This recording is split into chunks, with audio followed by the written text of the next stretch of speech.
This episode of the Doctor's Corner is brought to you by Alexandra Fincher, President of the Dallas Ladies Auxiliary, Jewish War Veteran Post 256, Dallas, Texas.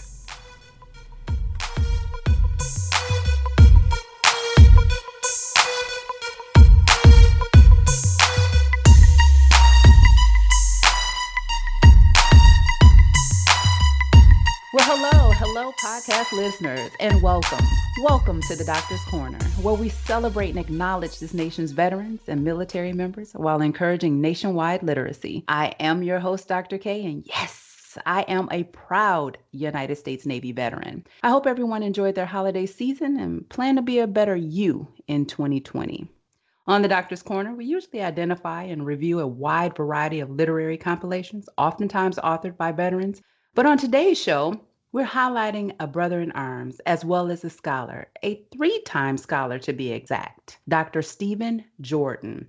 Dr. Jordan is a retired military officer of 28 years. He served 6 years as an enlisted military member and 22 years as an officer. He served both in the U.S. Marine Corps and the U.S. Army. Dr. Jordan has worn many hats. He was an executive program manager, director of healthcare consultation, dean of academic affairs, campus dean, business owner, chaplain, technical advisor for senior professionals, and an educator with more than 30 years of diversified management and operational experience. He currently serves as the director of healthcare consultant for Versatech Inc.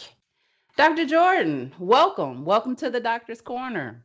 Thank you so very much. I'm very happy to be here with you. Thank you. So please tell the TDC listeners a little bit about yourself and include your military experience. Well, I would say that looking at my background, my number one proudest thing is my family and my children. I have two daughters and a son. My oldest is the acting CEO of Connecticut Valley Hospital there in Connecticut. Middle child is actually about to head off to medical school.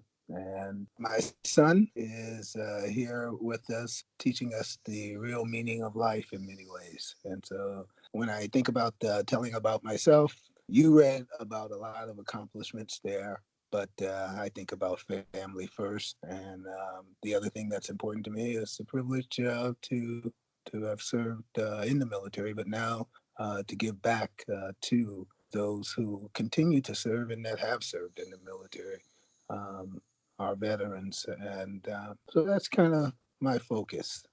Okay. And what was your motivation, to sacrifice up to your life and serve in the U.S. Armed Forces? I was one who, at the 10th grade, I dropped out of high school. And I had heard that the Marines wanted a few good men, so I didn't want to keep them waiting.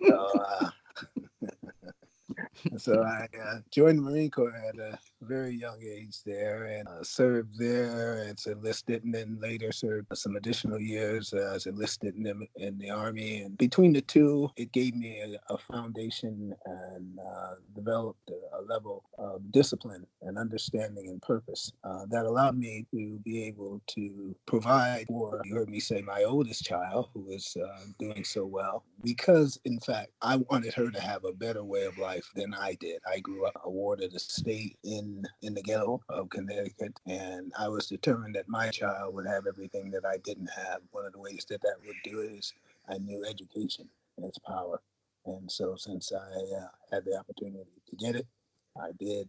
And I'm fortunate enough to be able to say that God took the high school dropout and gave 2 PhDs and 1 EDD. I'm still a lifetime learner, serving where I can and being the friend to those who I'm privileged to serve, and a leader to those that I'm privileged to serve. I'm sure you know that's impressive, right? Well, we'll get into that. We'll definitely get into that. Seemingly, you served in both the U.S. Army and the Marine Corps. Which branch did you enjoy the most, and why did you switch? I think that I would have to say that I joined the Marine Corps as a very young person. That, like I said, I dropped out of high school, joined the Marine Corps, and I was still searching and finding myself in many ways. And so I was still maturing, I'll say, is a nice way. So during that particular phase of my life, I didn't appreciate every moment for everything that I was going through militaristically at every point. And so At a certain time when it was beneficial and I could change and get out, I did, and I got out of the Marine Corps and went to school. Hmm. And then after doing so, I decided that I wanted to go back in the military and decided that I would try another branch, another specialty, and diversify, if you will, just like you would if you were investing money to get different skill set, different competencies. The first one that I got was within the Army was the 63 Bravo wheel vehicle mechanic. But if I work on your car, it'll probably never run. And that's because I really wasn't very I didn't have the aptitude to be a great mechanic, but I was blessed by the Lord to be able to read and to gather information and to obtain and maintain it and retain it in such a way that I could utilize it in a timely fashion once memorizing it. And so, and those skill sets became very useful in my academic pursuit. So, which branch did you like the most? United States Navy? I tried to avoid that particular question, and I'll You tell can you say why. Navy. No, I can't. I cannot. Uh, because the Marines would never forgive me because we have this thing going on with the Navy, which I won't get into.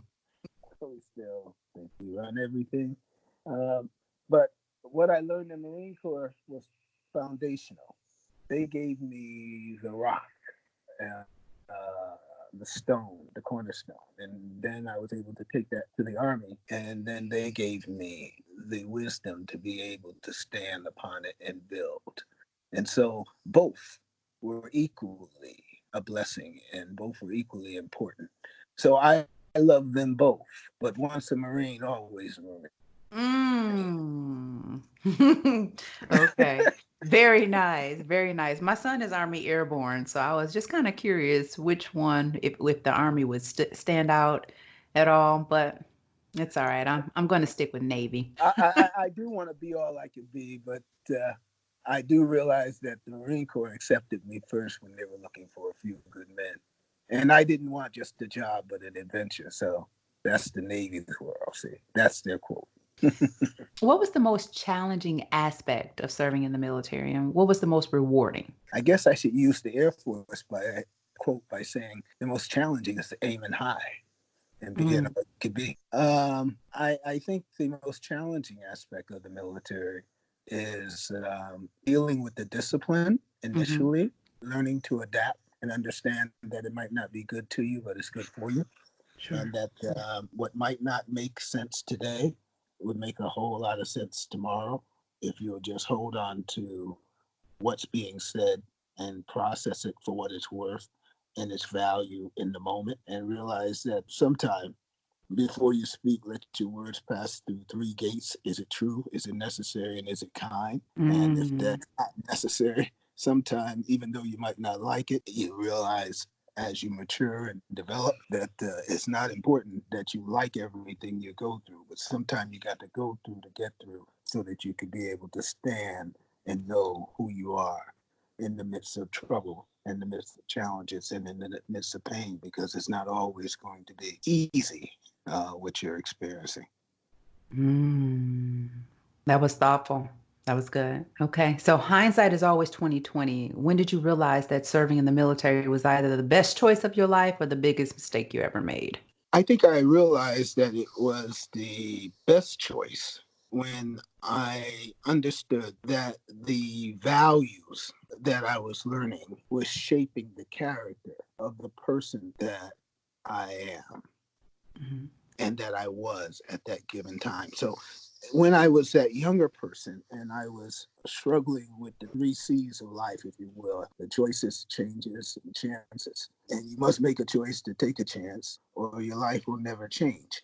And so when I was looking at the character that the military had helped me develop through the values that they had instilled, I realized that even though I never did like getting up at old dark 100 and going out and hitting the pavement and doing all of the PT. And it might not be good to me, but it was always good for me. Sure, I sure. was always in better health, physically Mhm. and mentally, because of the discipline, because of the training. And it helped me to realize that if you change your attitude, it will change your life. That's right. If you change your attitude, it will change your life. That's a valid point. So, a lot of veterans or a lot of military members have difficulty transitioning from the military to the civilian sector. What did life look like for you after the military? Which time? The last, What was the the gap? most What was the recent, gap the between? most recent time. To answer your question, the gap between going from enlisted to officer Mhm. was about 4 or 5 years, maybe actually longer than that. Okay. Because I had, well, maybe a six, because I completed about 2 or 3 before coming back in. And so then I had to, once I got out of the military after being in COIC of Presidio, San Francisco, I attended 2 years at San Francisco State University, got 2 degrees there, social work and degree, as well as a liberal studies degree there, and then ended up going to Golden Gate from there. And that was another 3 years, so that's 5 years. And so it was about 5 to 6 years of the gap between coming actually back in that particular time. Okay. And then 22 years from that, the next time around, Mm-hmm. I went, when I got out, I actually went active duty to being the dean of a university in Little Rock, Arkansas. When you got out from the Army, was it difficult at all? It was difficult in the sense that it's a transition. It's always difficult when you're leaving a militaristic environment and going back into a civilian environment, whether you're doing it as an enlisted person, you're doing it as an officer, culturally, environmentally, you have to make an adjustment from your mindset, because people don't treat you the same way. You go from being a colonel one day to being Mister, you better get out of my way the next day. So you don't have the same influence, and you don't have the same authority. That's one of the reasons why it's very important to always treat people a certain type of way, with love and care and respect and kindness, Absolutely. regardless of what your rank is, because you'll earn a position based on your disposition that will allow you to be able to work with individuals, not because of the authority that you have over them, but because of the respect that they have for you. Sure. That's good. That's good information. According to the U.S. Department of Veteran Affairs, 6,000 veterans a year are taking their own lives. We all have dark places. What would you say to a veteran that may be in a dark place? I would say that right now, wherever you are experiencing whatever you might be experiencing, suicide is a permanent solution to a temporary problem. No matter how painful it might be, there's somebody that loves you. There's somebody that would like the privilege to love you. There's someone who would like the opportunity to talk to you. Right.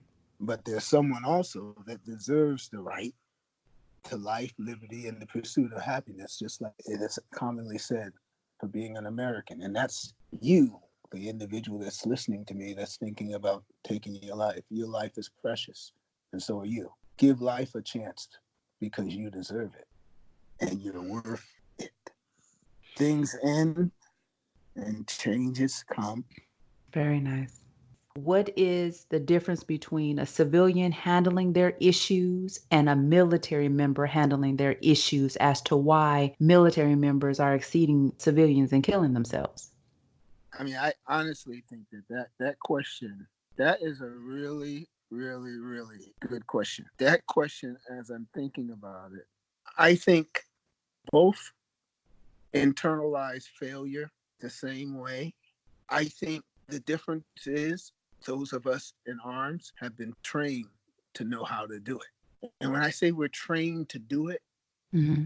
I'm not talking about we're trained to pick up a weapon and shoot. That's not what I mean. Okay. I mean that we're trained to do it in the sense that once the hopelessness sets in, Mm-hmm. we feel less connected, because we tend to feel more violated.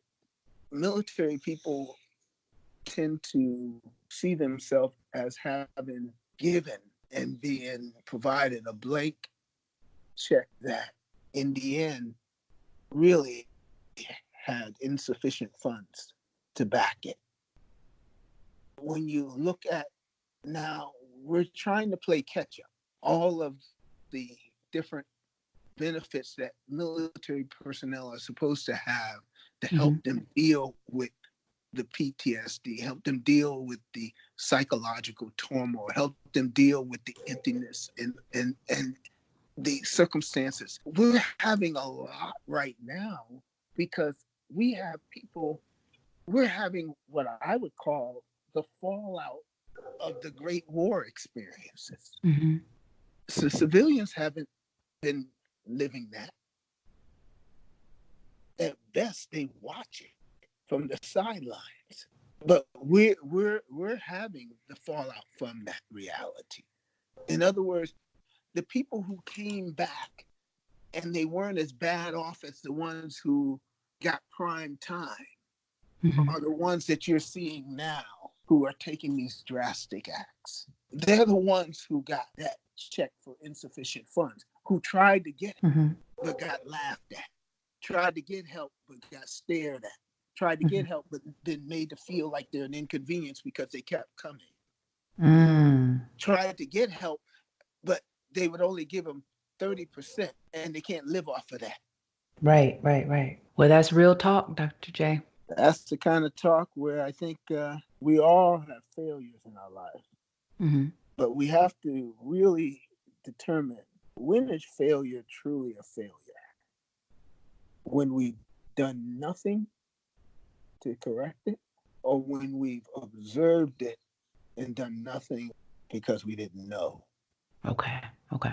What hurts the victim most is not the cruelty of the oppressor, but the silence of the bystanders. And another way of looking at that is the opposite of love is not hate, it's indifference. The opposite of art is not ugliness, it's indifference. The opposite of faith is not heresy, it's indifference. The opposite of Mm. life is not death, it's indifference. That's what Eli White was trying to get across.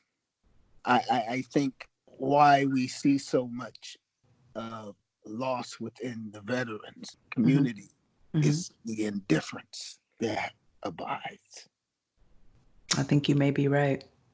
That's one of those somber questions, but it's something that's very necessary. Do you think that if veterans kept in touch with each other, they checked on each other, it would help reduce the number of veterans resorting to random acts of violence or suicide? I think that connectivity is a gift that keeps giving. Mm-hmm. And when people, whether they are veterans or not, when they are socially connected to individuals who that they feel that they trust, Mm-hmm. it gives them a place where transparency, authenticity can come forth. And individuals are looking for someone that they can tell their sacred story to. That listening with care creates a level of transparency and authenticity that opens up Pandora's box, Mm-hmm. paradoxically, if you will. And Mm-hmm. instead of the bad stuff pouring out, it allows for the good stuff to pour in. Mm. Therefore, you don't have to just dream about it, you can be about it. That's good. On a positive note, you earned a few doctorate degrees. Can you tell me which each one of them are? Privileges to serve at different levels. Mm. How did you persevere through three doctorate degrees? I received an understanding that there's a difference between school and life. In school, you're taught a lesson and then given a test. In life, you're given a test that teaches you a lesson. Well, that's really what it's all about for me. Whether we're talking about the two undergrad degrees in social work and liberal studies for teaching, or the master's degrees that's in theology and counseling, or the three PhDs, one from Columbia Pacific for a doctor of philosophy that's in religion and counseling, or from Capella University, the doctor of philosophy that's in human services and resource management and counseling, or you're talking about the doctorate of education that's from North Central University, that's in educational leadership and administration. Whether we're talking about either one of those degrees, all of those are licenses to be a better servant, to help someone to be able to know what they need to know. And I can say, having served as a professor and as a dean and an educator for over 25 years, the one thing that I can say that in all of my learning is that there's so much more to learn. And what I'm saying at this particular time is truly nothing but the truth. It's just opportunities to serve at different levels. Sometimes, like Abraham Lincoln says, without that sheepskin, the door is not going to open. Maybe it's given me the wisdom to know that you got to surround yourself with the dreamers and the doers, the believers and the thinkers. But most of all, surround yourself around those who see greatness within you, even when you don't see it yourself. If you could encourage a veteran, what is one life-saving, emotion-shifting message you would share with a brother or sister in arms? People will throw stones at you. Don't throw them back. Collect them all and build an empire. That is good, my brother in arms. That right there is good. Can you say that one more time? People will throw stones at you. Don't throw them back. Collect them all and build an empire. And speaking of empires, tell me about your entrepreneurial journey right now. Dr. J Enterprises LLC is a new company that's going to be delivering agile solutions to federal and state government and commercial clients in the core areas of healthcare, AV support, facilities and logistics, IT, mission support, cybersecurity, artificial intelligence, machine learning, and predictive analysis and system engineering. And Dr. J LLC is a minority-owned disabled veteran small business working with partners to serve in excellence. Primary mission is to enable superior outcomes for our customers while ensuring that they have first-class experience. And where can people find you for more information? At this time, they can call 210-881-7672. And if all else fails, always reach out to Dr. K because she knows the way. It's going to be my new tagline right there. Very nice. Well, I am honored to have you on the show. Is there anything else that you want to share with TDC listeners? Continue to support Dr. K in all that you do. And remember, you're not living until you're giving. Have a super fantastic day. I like it. Very, very, very nice. Well, listeners, this concludes this episode of the Doctor's Corner, and I thank you so much for listening. If you do know a veteran, go ahead, give him or her a call. I don't need to convince you that he or she is worth it. Now, do I? Let's remind ourselves to take care of each other and never stop the idea of veterans serving veterans. Remember, the Doctor's Corner can be found on Instagram, Facebook, YouTube, Libsyn, Spotify, iTunes, Stitcher, Google Music, TuneIn, and Radio Public. And be sure to listen, like, and subscribe. And if you know someone that is interested in sponsoring a veteran or advertising on the Doctor's Corner, please have them reach out to 214-631-9253. Again, that number is 214-631-9253. Lastly, a heartfelt thank you is extended to our sponsors for supporting This Nation Heroes. Remember, reading is still fundamental.